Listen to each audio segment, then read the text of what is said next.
আপনারা সবাই নিশ্চয়ই বুঝতে পারছেন, না বুঝতে পারলেও আমি আমার যেটুক উপলব্ধি এবং সোর্স সেটা হলো এই বর্তমান অন্তর্বর্তীকালীন সরকার যেভাবে দেশ চালিয়েছে তার যে পরিমাণ অন্যায় অপরাধের বোঝা তার কাঁধে আছে, সে যদি একটা সুষ্ঠু গণতান্ত্রিক প্রক্রিয়ায় গণতান্ত্রিক নির্বাচন দিয়ে কোনো গণতান্ত্রিক শক্তির হাতে মানে কোনো আন্ডারস্ট্যান্ডিং ছাড়া তার এক্সিট এবং তার ইন্ডেমনিটি ছাড়া সে যায়, তাহলে এই সরকারকে নিশ্চিতভাবে এদের কোনো উপদেষ্টা, কোনো নীতি নির্ধারক এবং যারা বিদেশ থেকে এসেছে এদের কাউকেই সে গণতান্ত্রিক সরকার ছাড়তো না। কিন্তু এখন প্লটটা এমন তৈরি হয়েছে যে তারা এমনভাবে একটা ইলেকশন দিচ্ছে যে ইলেকশনে পরবর্তী সরকার তাদের ইচ্ছে বাস্তবায়ন করতে হবে, এবং দেশে যে ইলেকশন খেলাটা চলছে এই খেলাটা আমরা বিভিন্ন আলোচনায় ফিল্ডের অবস্থা ধরে জামাত বিএনপির মধ্যে এখন যে ঘটনাগুলো ঘটছে আমরা এগুলো আপনাদের সামনে তুলে ধরার চেষ্টা করি যে হ্যাঁ, কোনো ক্ষেত্রে জামাতের কৌশল আলাদা, জামাতের টাকা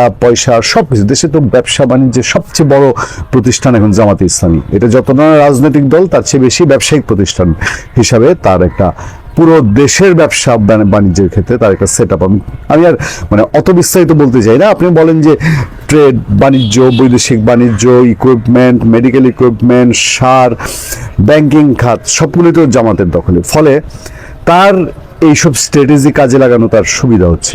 সেক্ষেত্রে আমরা জামাত বিএনপি কিছু তুলনামূলক আলাপ করি, কিন্তু পুরো বিষয়টা যদি সেট আপের হয়, আপোষ মীমাংসার হয়, দুই দলই তো জাতীয় সরকারের কথা বলছে, তার মানে এখন যেটা হচ্ছে হয়ে যাক, ইলেকশনটা হওয়ার মধ্যে দিয়ে তারা আবার তাদের মতো করে একটা সেট আপ করবে, এবং এইটা এই বর্তমান অন্তর্বর্তীকালীন সরকারেরই ইচ্ছার প্রতিফলন ঘটবে, যে কারণে তাদের হয়তো কারোরই আপাতত পালানো বা গোপনে আত্মগোপনে চলে যাওয়া অথবা জেলে যাওয়া এই ঘটনাগুলো ঘটবে না। কিন্তু আপনারা একটা আলাপ শুনেন না সবসময় যে এই সরকার আরো 6 মাস থেকে যাবে কিনা, যে কারণে এই সরকারের উপদেষ্টা, প্রধান উপদেষ্টা কারো মার্চে বিদেশ ট্যুর, জার্মানি ট্যুর, বিভিন্ন জায়গায় ট্যুর আছে বলে শোনা যায়, যে এগুলো কি তাদের ব্যক্তিগত ট্যুর, আর যদি সরকারি ট্যুর হয় তাহলে তখন তারা সরকারি কি দায়িত্বে থাকবেন যেগুলো সরকারি ট্যুর হবে। এই সময়ে প্রবাসী সাংবাদিক, অনুসন্ধানী সাংবাদিক জুলকারনাইন সায়ের তার একটা পোস্ট আমি আপনাদের সামনে তুলে ধরি। পোস্টে তিনি বলছেন, অন্তর্বর্তী সরকারের মেয়াদ আছে আর 12-13 দিন। ইতিমধ্যেই উপদেষ্টা মণ্ডলীর সদস্যরা তাদের কূটনৈতিক পাসপোর্ট ফেরত দেওয়া শুরু করেছেন। নির্বাচন সামনে রেখে 1 থেকে 15 ফেব্রুয়ারি পর্যন্ত সরকার সংশ্লিষ্ট সকলের যে কোনো রকমের বিদেশ যাত্রা নিরুৎসাহিত করেছে খোদ সরকার নিজেই। তবে ব্যতিক্রম হলেন স্বাস্থ্য উপদেষ্টা। তার কথা আমি নাই বললাম, জুলকারনাইন সায়েরি কিছুটা বলেছে। তিনি আগামী 1 ফেব্রুয়ারি পরিবারের সাথে সময় কাটাতে নিউজিল্যান্ডের উদ্দেশ্যে যাত্রা করছেন আর ফেরত আসবেন নির্বাচনের 4 দিন আগে 7 ফেব্রুয়ারি দিবাগত রাত্রে।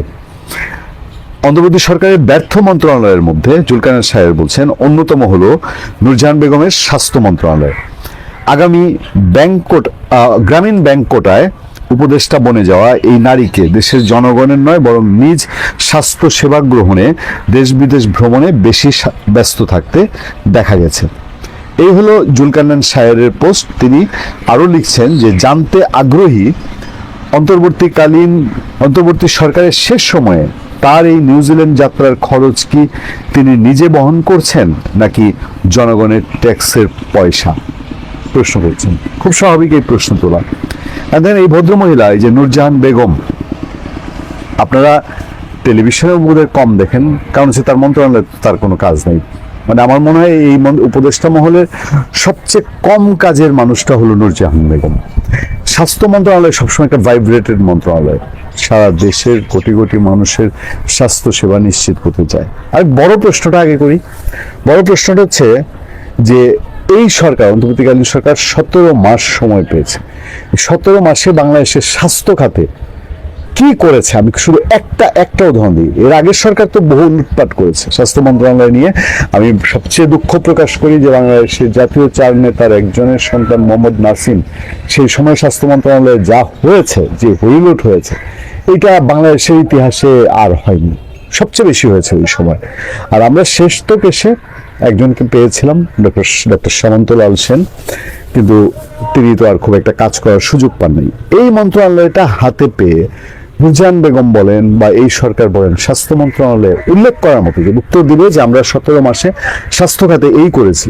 তারা ডাক্তারদের মধ্যে কোনো শৃঙ্খলা এনেছে, তারা হসপিটালগুলোতে কোনো শৃঙ্খলা এনেছে, তারা এমন কোনো আবিষ্কার হয়েছে তাদের সময় তাদের পৃষ্ঠপোষকতায় যে এটা বাংলাদেশকে বিশ্বের দরবারে উন্নত করবে? বরঞ্চ কোনো কোনো ক্ষেত্রে ওষুধের যে 2 নম্বরই ভেজাল ওষুধ, নকল ওষুধ, ওষুধের দাম বেড়ে যাওয়া, সেগুলো আরো বেশি এফেক্ট করেছে।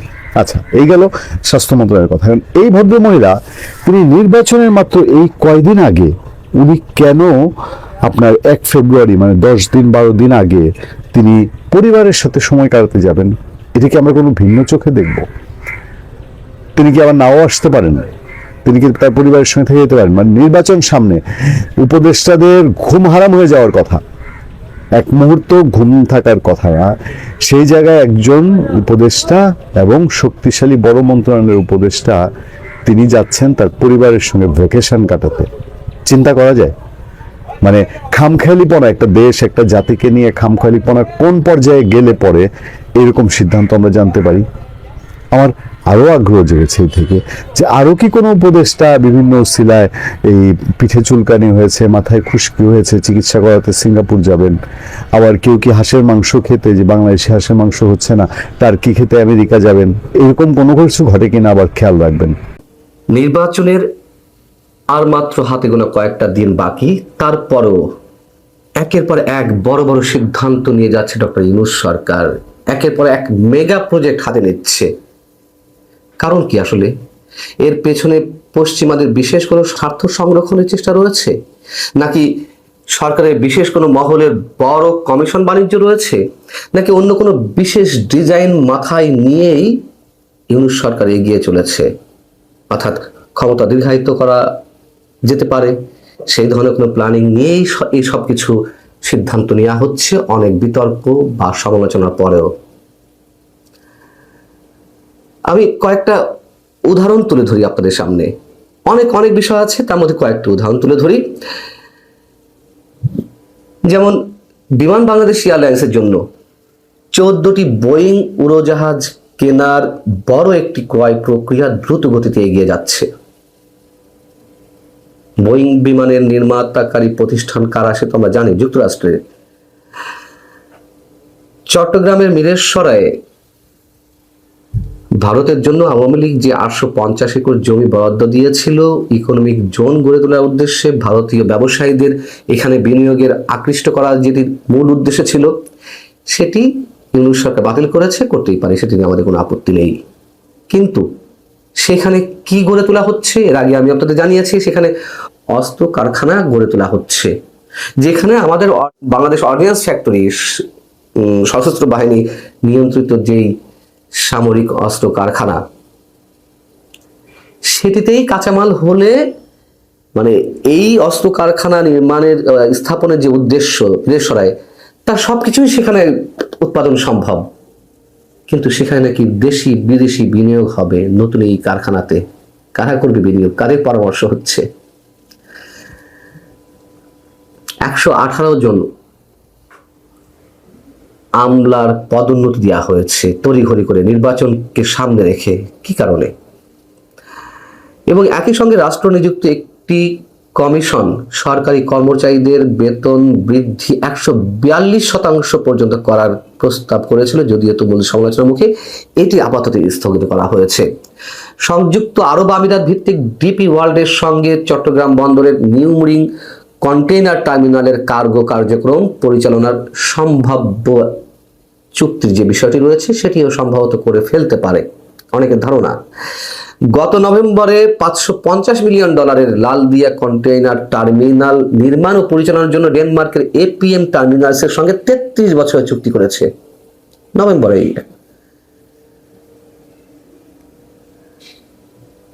সরকার হচ্ছে কয়েক মাসের, সেখানে চুক্তি করে 33 বছরের। নিজেদের অবস্থানকে কাজে লাগিয়ে মোটামুটি দীর্ঘমেয়াদী এবং অস্বচ্ছ নীতিতে সিদ্ধান্ত নিচ্ছে সরকার, যেসব যার সমস্ত দায় দায়িত্ব বোঝা গিয়ে পড়বে আগামী নির্বাচিত সরকারের কাঁধে, যদি কিনা নির্বাচন হয়। বাংলাদেশের অন্যতম শীর্ষ অর্থনীতিবিদ ডক্টর দেবপ্রিয় ভট্টাচার্য সমকালকে জানিয়েছেন যে 12ই ফেব্রুয়ারি নির্বাচনের সময় ঘনিয়ে আসার সঙ্গে সঙ্গে এসব চুক্তি করার তৎপরতা কেবল আর্থিক সংযম বা সামষ্টিক অর্থনৈতিক ব্যবস্থাপনার ত্রুটি নয়, বরং মৌলিক নীতিগত লঙ্ঘন।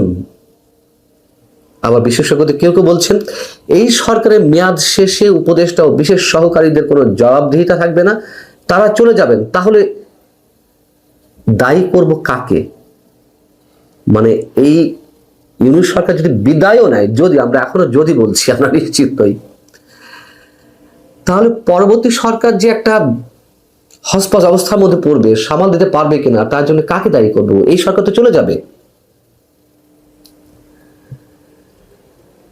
নির্বাচনের বৈধতা ছাড়াই দীর্ঘমেয়াদী কৌশলগত সিদ্ধান্ত নেওয়ার যে প্রবণতা এই সরকারের রয়েছে, এই প্রকল্পগুলো তারই ধারাবাহিকতা, এটুকু নিশ্চিত করে বলা যায়।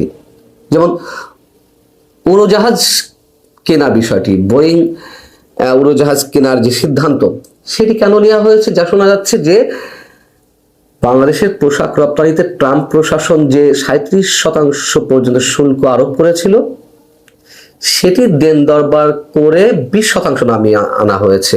এটি সরকার বিশাল একটি কৃতিত্ব নেওয়ার চেষ্টা করলো। কিন্তু আমরা যেটা জানি, অনেকেই জানেন যে সেখান থেকে কিছু কিনতে হবে। তাহলে কি কিনতে হবে? বোয়িং বিমান কিনতে হবে। তাহলে কৃতিত্ব কেন? কেন বলা যায়নি যে এই ধরনের বড় সিদ্ধান্ত নির্বাচিত সরকার এসে নেবে? নাকি এর ভিতরে অন্য কোনো কিছু রয়েছে? আমরা জানি যে পিটার হাস, সাবেক মার্কিন রাষ্ট্রদূত, 2024 7 জানুয়ারি নির্বাচনের আগেই এই বোয়িং বিমান বিক্রি করার জন্য শেখ হাসিনা সরকারের সঙ্গে দেন দাবা করেছিল। যখন 2024 7 জানুয়ারি নির্বাচনটা অনুষ্ঠিত হলো, তারপরও তার বিতর্কিত যে নানান ধরনের ভূমিকা, সেটির মধ্য দিয়েও আবার তিনি দৌড়ঝাঁপ শুরু করলেন বোয়িং বিমান বিক্রির জন্য। সেই বোয়িং বিমান কেনার একটা চূড়ান্ত প্রক্রিয়া নাকি এই সরকার শুরু করে দিয়েছে।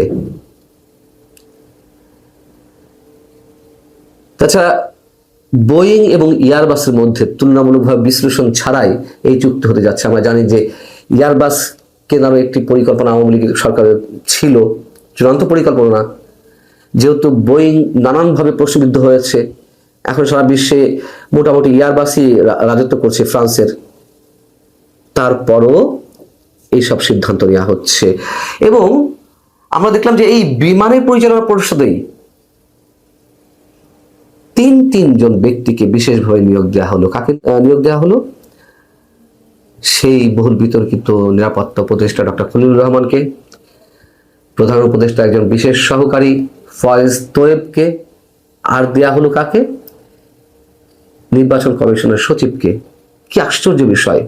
আবারও সে কথা তুলতে হয়। আবারও বলছি যে নির্বাচন আগামী কয়েকদিনের মধ্যে, যার ধ্যানে জ্ঞানে থাকার কথা নির্বাচন, সেখানে নির্বাচন কমিশনের সচিবকে দেয়া হয়, মানে করা হয় বিমানের পরিচালক। সরকার থামছে না কিছুতেই। যে যাই বলুক, কানে তুলা দিয়ে মুখ বন্ধ করে তাদের যেমন ইচ্ছে তেমন চালিয়ে যাচ্ছে। তাই অনেক ধরনের প্রশ্ন ওঠাটা একেবারে অস্বাভাবিক কিছু নয়।